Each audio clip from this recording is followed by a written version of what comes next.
Let's take you live now to Washington. As we mentioned, there's Senator Schumer, an announcement that the Sandy aid, long overdue, has finally been passed. Let's take a listen. Roads protected. The bill we passed today is almost everything we wanted in the Senate bill. There are a few things that the House took out of the bill, but this bill is certainly close enough. And we thought that passing it quickly, because people couldn't wait, or passing it without further delay is a better way to put it. We thought passing it without further delay was imperative, and we passed it tonight. We've been fighting for this aid for over 3 months, 9 times as long as it took funds for Hurricane Katrina. We hit roadblocks, as when the House declined to take up the Senate bill. And we've had to defeat disastrous amendments that would have cut this package by 2/3 or required us to cut other desperately needed programs to help the citizens of New York and New Jersey. But together, as a bipartisan team, we overcame these challenges, passed a substantial bill.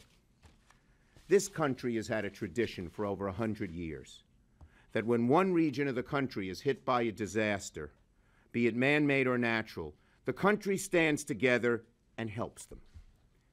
It would have been an absolute disgrace for them to change the rules when New York and New Jersey were hit.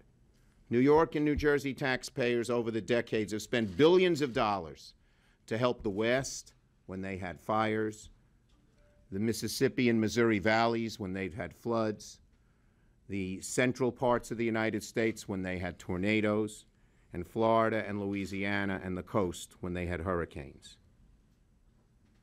And now America is standing by us, and we appreciate that. Tonight, by passing this bill, we once again showed we're one nation, and when our fellow citizens are in need, we take care of them. People from Maine to California will be helping people from Staten Island to Montauk rebuild, just as those in Breezy Point helped after earthquakes and tornadoes and wildfires. Now we face the challenge of getting this desperately aided need to people quickly. We will watch the bureaucracy like a hawk to make sure the money goes to whom it's supposed to go and as quickly as possible. We're not going to let bureaucracy stand in the way because our people need so desperately need the help. We'll be working closely with state and local governments as well as federal agencies to see that the aid flows quickly. And that's because we've already waited long enough for the aid, so we have to make sure there are no further delays. At this point, aid delayed becomes aid denied. There is no question that reconstruction will be a long road ahead of us, but at least now we have gas in the car.